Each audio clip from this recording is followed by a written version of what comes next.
শেখ হাসিনা যেসব বক্তব্য দিচ্ছেন সে বিষয়ে ভারতের প্রধানমন্ত্রী নরেন্দ্র মোদী বলেছেন, ভারত একটি উন্মুক্ত দেশ। কেউ সামাজিক যোগাযোগ মাধ্যমে কিছু বললে তিনি তা আটকাতে পারেন না। কাতারের আল জাজিরাকে দেওয়া সাক্ষাৎকারে এই তথ্য জানান প্রধান উপদেষ্টা অধ্যাপক doctor Yunus.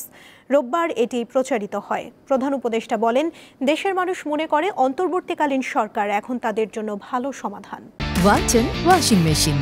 Simplifying life with hassle-free washing.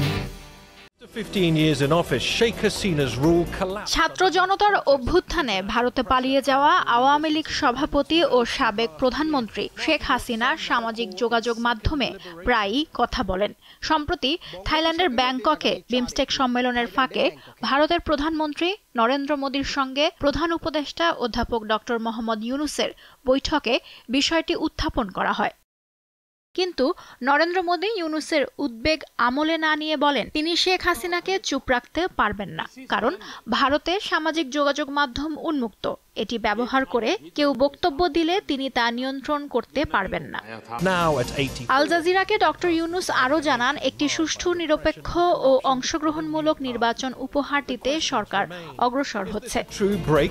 আগামী নির্বাচনে ক্ষমতাচ্যুত আওয়ামী লীগের অংশগ্রহণের বিষয়ে ডক্টর ইউনূস বলেন, এটি দলটিকেই ঠিক করতে হবে তারা নির্বাচনে থাকবে কি থাকবে না। রোহিঙ্গা সংকট প্রসঙ্গে প্রধান উপদেষ্টা বলেন, বাংলাদেশ ও মিয়ানমার বোঝাপড়ার মাধ্যমে রোহিঙ্গাদের নিরাপদ প্রত্যাবাসন নিশ্চিতে কাজ করছে তার সরকার। টক টু আল জাজিরা শিরোনামে অনুষ্ঠানটির উপস্থাপক ছিলেন সাংবাদিক নিয়েভ বার্কার, লুৎফা ফৌজিয়া, দীপ্ত, বার্তাকক্ষ।